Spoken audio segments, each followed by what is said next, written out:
Good evening, Stevens Point. I'm Michael Wengrzyn. And I'm Rachael Ellis. This week in SPTV News, Myfiles is being discontinued, St. Patrick's Day approaches, and the Democratic National Convention is planned to take place in Milwaukee. All of this and more when we return.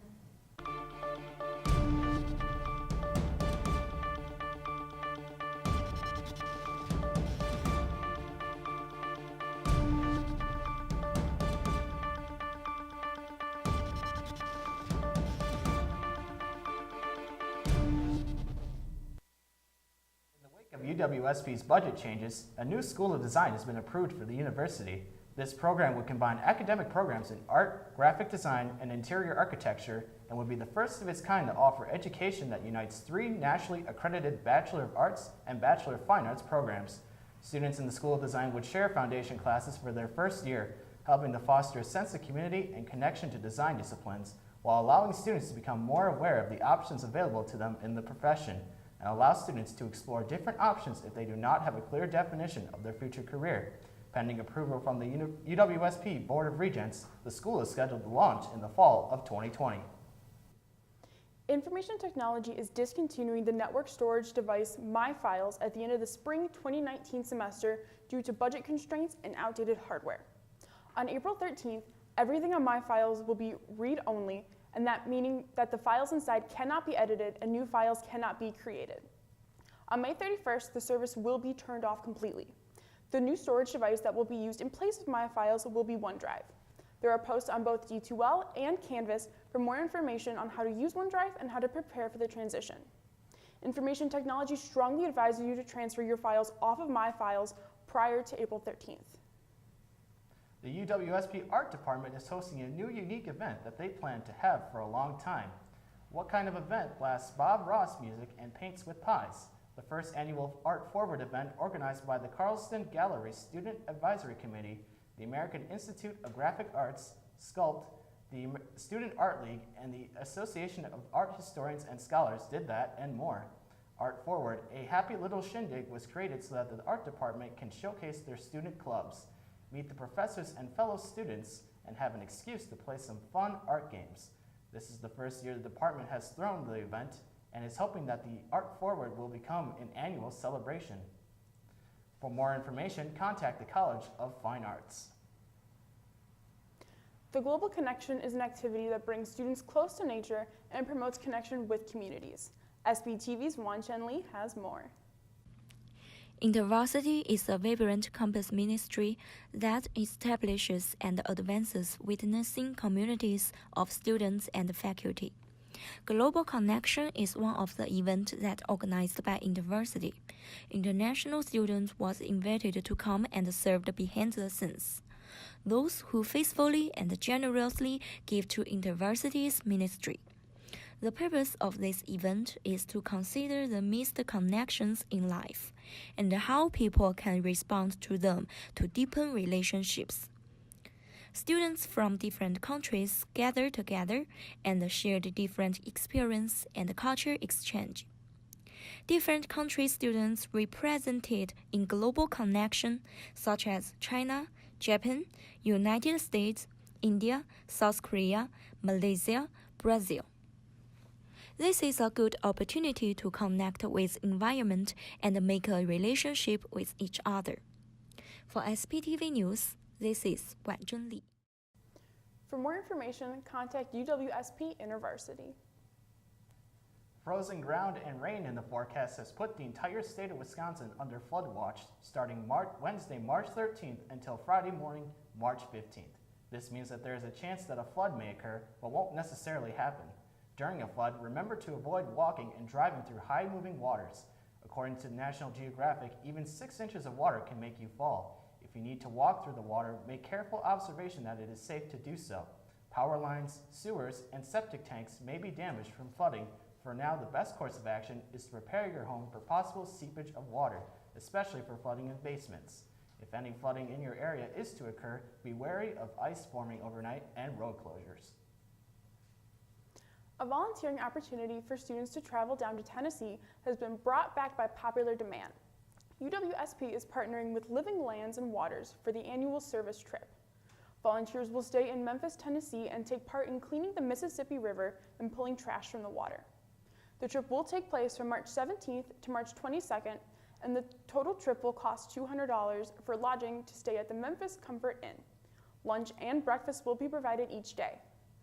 After the afternoon work is completed, the evening is open for one's own exploration. Brian Garrow gives a guest lecture on the other side of sex ed, filled with things you didn't learn in high school health class. Austin Lepak has more.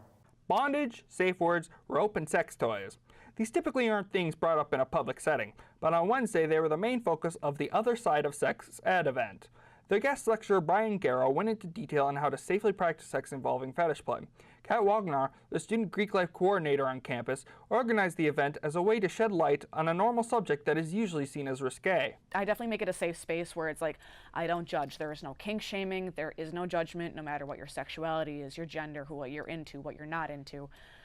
It's basically, I'm helping to normalize things, and when I get people talking about it, it makes it seem less taboo and more normal, so then they're more willing to talk about it with others and help others. And once more people are educated on safe kink play, the more people will realize that not everything is how it is portrayed in the media. It's very much a normal thing, I mean, especially with young teenagers when they are learning sex education.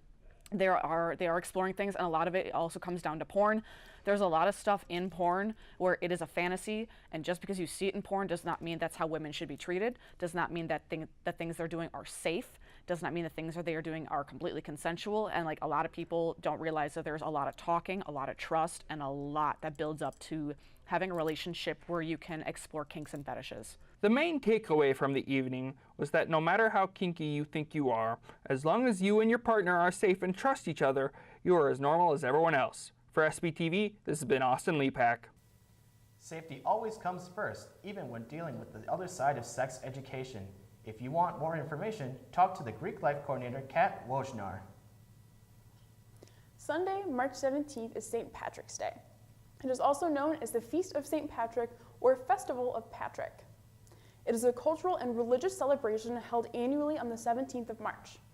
The traditional death day of St. Patrick, the foremost patron saint of Ireland.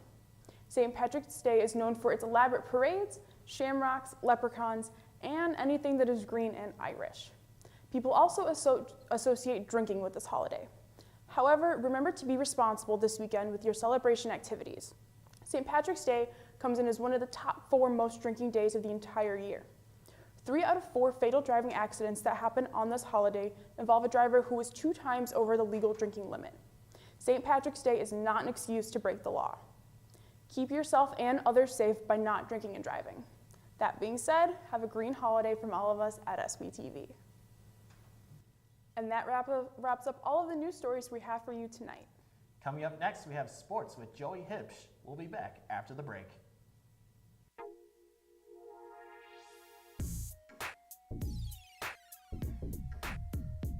Do you litter? Of course not. Why would I? I don't know. That's a great question. Why would someone litter? They're lazy and inconsiderate of the environment. Don't be lazy and inconsiderate of the environment, folks. You heard it here from Wyatt. Woo! Yes!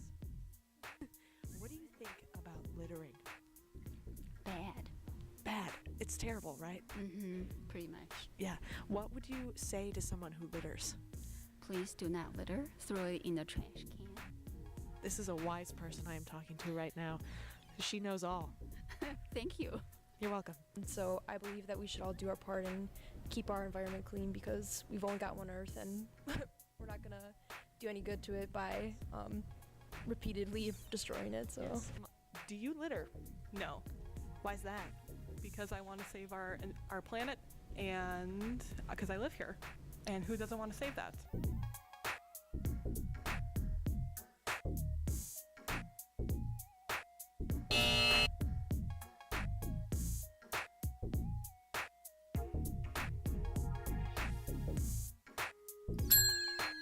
It is the opposite of beautiful. It is an ugly thing to litter. that's true, it is. It's true. So if someone was in front of you and they littered, what would you do? Well, I'd probably pick it up, to be honest. I probably wouldn't confront them. I'm not very confrontational, but I'd definitely pick it up. But you would do the right thing and you would pick it up. Oh, for sure. Yes. Oh, yeah. Because the earth is important. Oh, 100%. So don't litter, dudes. Littering is not cool. Thank you, Curtis.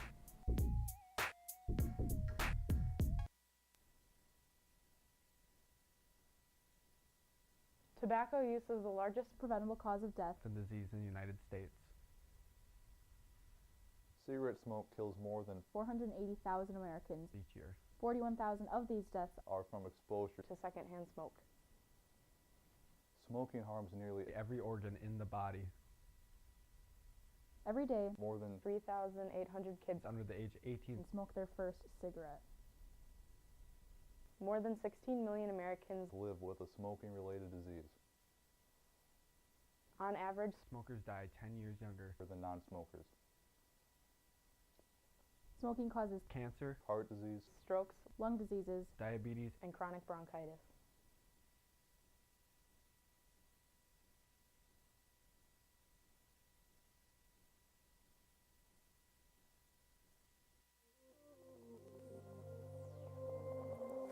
Serving a campus of 9,600 strong, we are the home of UWSP Television. We are SPTV. You can find us on Charter Channel 983, online, or on any of our social media sites.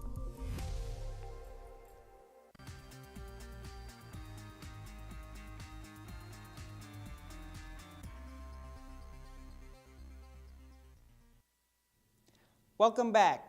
The number 1 ranked Pointers men's hockey team will host 3rd ranked St. Norbert College in the NCAA quarterfinals this Saturday for a spot in the Frozen Four. This matchup between the Green Knights and the Pointers will feature 2 of the top scoring offenses in the country. The Green Knights have the 4th ranked offense in the nation, averaging 4.37 goals per game. The Pointers, on the other hand, have the 5th best scoring offense, which is averaging 4.25 goals per game. Both teams also have defenses that rank in the top 5, with the Pointers ranking 2nd and the Green Knights ranking 4th. Saturday's matchup will be the 81st meeting between the 2 teams, with St. Norbert leading the series with a 49, 23, and 8 record. In a matchup earlier this season in De Pere, the Pointers and the Green Knights ended up tied at 1. The game starts at 7 p.m. on Saturday. Moving on to the ball diamond now, the Pointers men's baseball team got their season underway earlier today in Florida against Amherst College, losing 6-5. The Pointers took an early 2-0 lead in the top of the 3rd inning after a throwing error by the Mammoths. The Pointers and the Mammoths then each got a run in the 4th inning, making it 3-1 Pointers. The Mammoths then tied it up at 3 in the bottom of the 7th.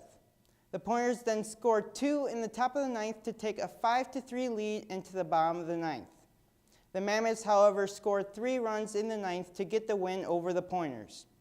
The Pointers will be back in action Friday against Washington and Jefferson College in a doubleheader. The track and field program finished its indoor season last week at the NCAA Indoor National Championships in Boston.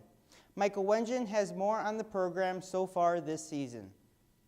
The UWSP track and field program setup has allowed its athletes to perform well and achieve high results during the indoor season. That's been a huge key for us, is to get these talented young men and women to join the program, get them into our training, have them experience a great deal of success as freshmen, see what it's like at nationals, and then when they go back subsequent times to be able to earn All-American honors, score the team points for us, and allow at the end of the meet for our team to be up there in the top 10 and top 20 schools in the country. At the NCAA Indoor Championships in Boston last week, the men's team finished 10th out of 67 teams, and the women's team finished 20th out of 76. Witt was pleased with the results and thinks the program is in good standing. It's a reflection of where we want the program to be, I think is the best way to put it.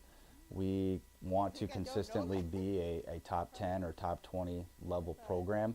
I don't know if that was our expectations going in. You never want to put undue pressure on the team and say, hey, this is necessarily what we want to do, I think, with the verbal word, but I think everybody on the team kind of hoped and wanted that for us to be at that level. In addition to team success at nationals, the Pointers snagged 5 All-American accolades. With a small break in between the end of the indoor season and the start of the outdoor season, It gives athletes an opportunity to get a jump start on what's ahead. The indoor season was a great springboard for us, looking towards the outdoor season.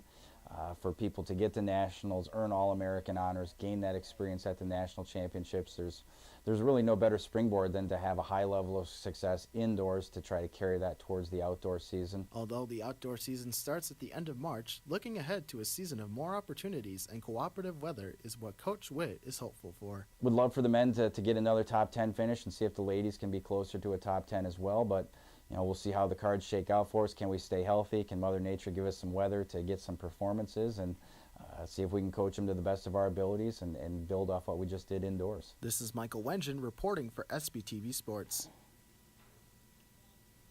The program will begin its outdoor season after spring break when it travels down to Carroll University for the Carroll Invite on March 30th. Moving on to the NBA now, the Milwaukee Bucks defeated the New Orleans Pelicans 130-113 on Tuesday night. Giannis once again led the Bucks in scoring with 24 points. The Bucks improved to 51-17 on the season and hold a 3-game lead over the Toronto Raptors for the #1 seed in the Eastern Conference. The Bucks will be back in action tomorrow night against the Miami Heat. The Green Bay Packers were active in free agency Tuesday, agreeing to free agent deals with 3 defensive players and 1 offensive player.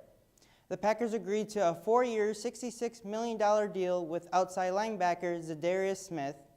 They also agreed to a deal with outside linebacker Preston Smith for 4 years and $52 million. The Packers agreed to a 4-year, $37 million deal with former Bears safety Adrian Amos. The Packers' final free agent deal on Tuesday was with offensive lineman Billy Turner, who agreed to a 4-year, $28 million deal. The Packers hope that these free agent signings will help improve the pass rush and the secondary. That's all the sports stories we have for you today. Up next is Ian Welsh with entertainment. I'm Joey Huebsch with SPTV Sports.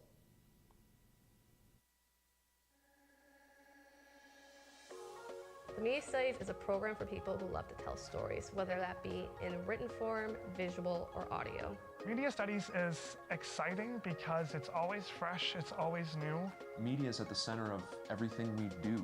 More and more people are asked to engage with media and use media. Our program really provides students with skills and techniques to be better prepared for that in the future.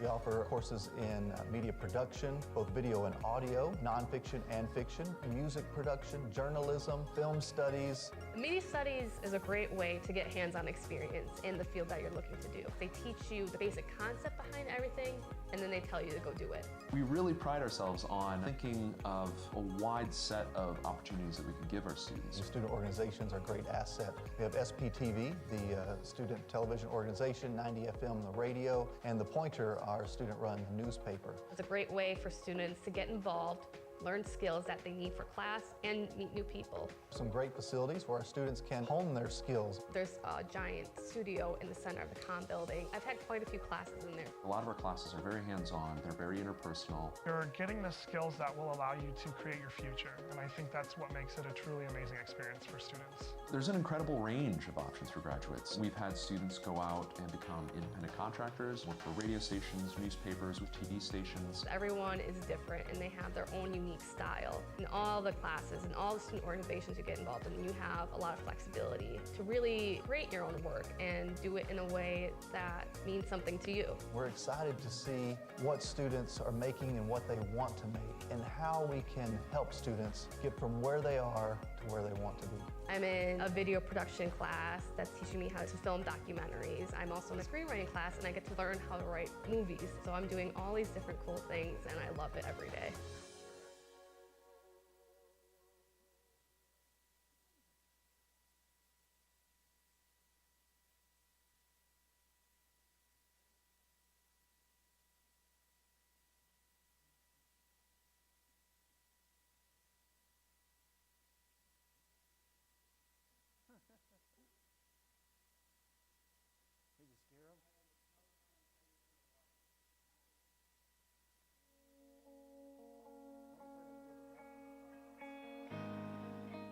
Very welcoming place. Even if you don't know what support you need, just coming down, we can look at individual schedules and talk about all the different options that are available.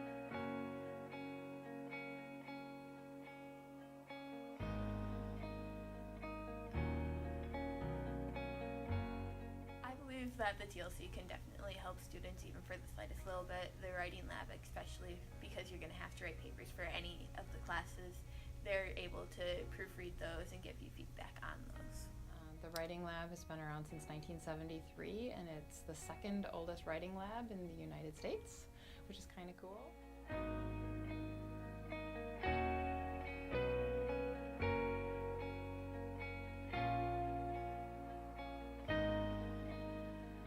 I was surprised by everything that I learned about TLC because I didn't realize there were so many resources for students.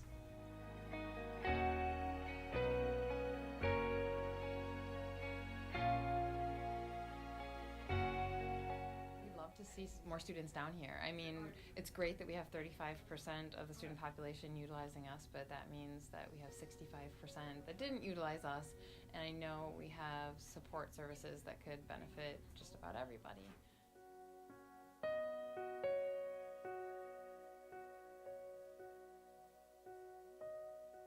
It means to me that I'm able to add another link between the TLC and the students. I know that as a big organization, it's kind of hard to get word out to the students, especially because they're not going out and meeting with the students or being part of their classes or anything like that.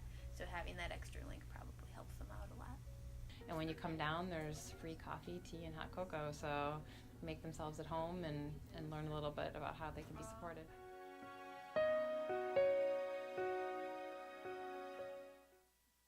UW-Stevens Point is home. It's a university where professors know your name and get you involved in research. They inspire us to realize big dreams. At UW-Stevens Point, sustainability is what we stand for. Our beautiful campus encourages exploration, developing new fields, and problem solving for the real world. It's a great place to launch your career. UW-Stevens Point is home. Apply today at uwsp.edu.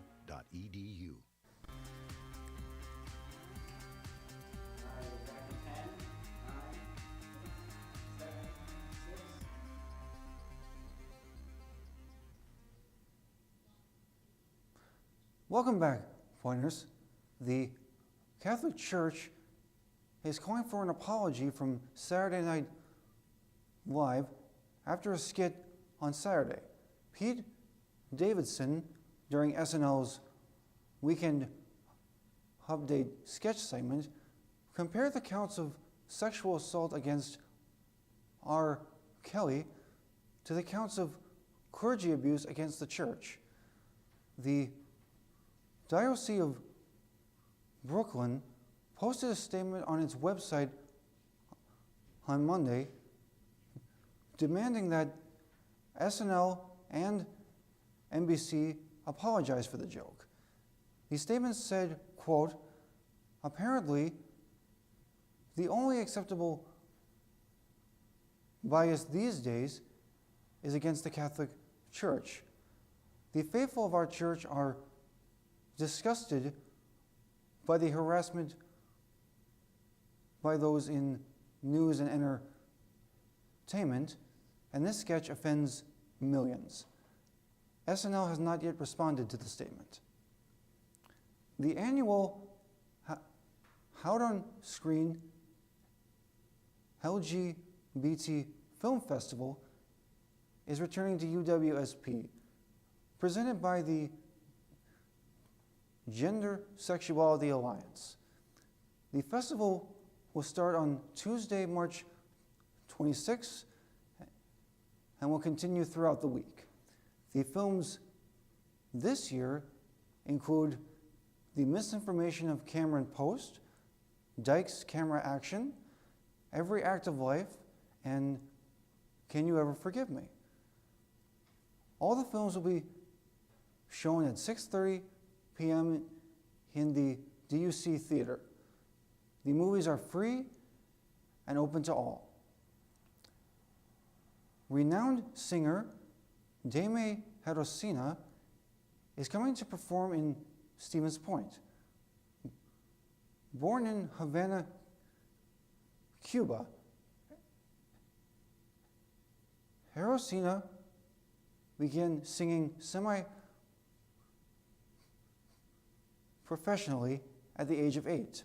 She was first introduced to the world stage through Giles Peterson's Havana Cultura Mix, which brought producers from around the world to Cuba to record with local musicians, and is now highly regarded around the world.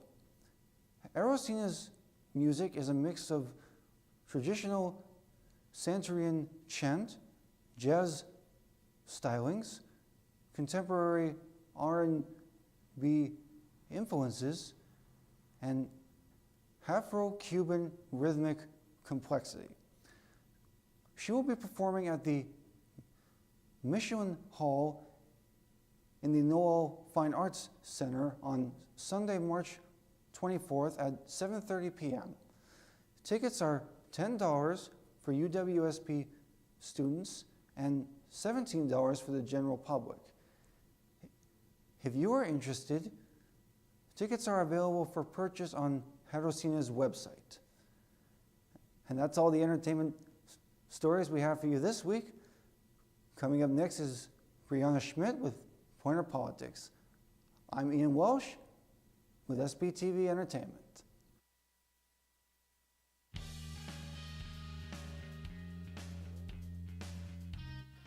Wegrzyn, the 7th largest book printer in North America, is hiring students for the semester.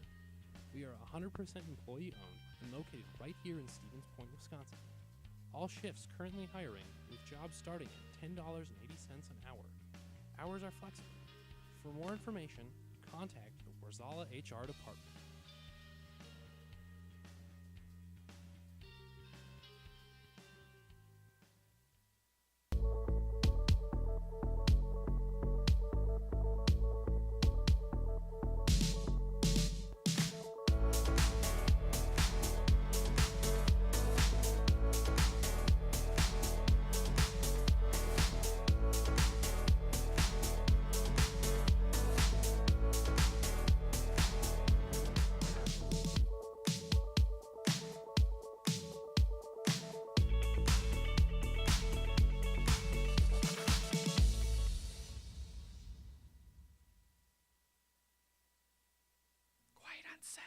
We'll be back in 10, 9, 8, 7, 6, 5, 4, 3, 2, 1, take Ben.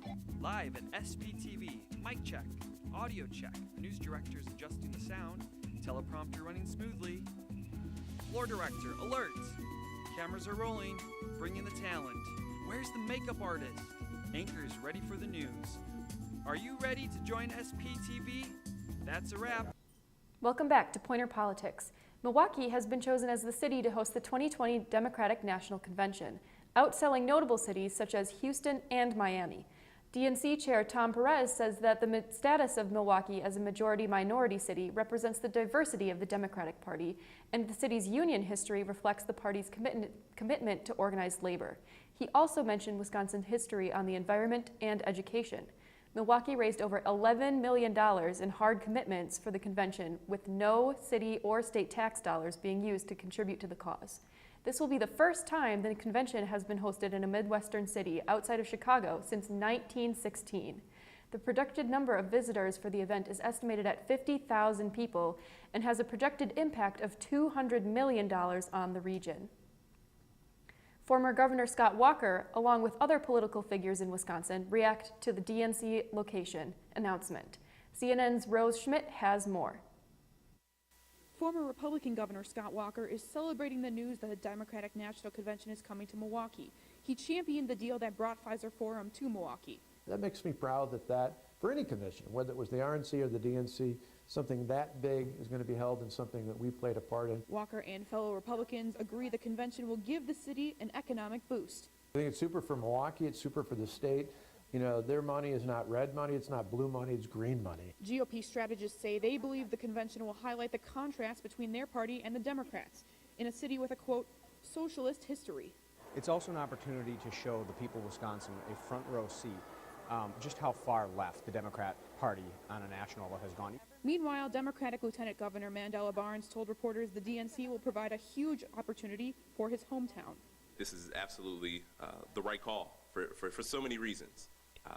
As we know, every presidential election goes through the state of Wisconsin, and it's be a great place for us to pick our nominee. It is so wonderful. While national Democratic leaders from Wisconsin, U.S. Senator Tammy Baldwin and Congressman Mark Pocan are acknowledging how great the convention will be for their party.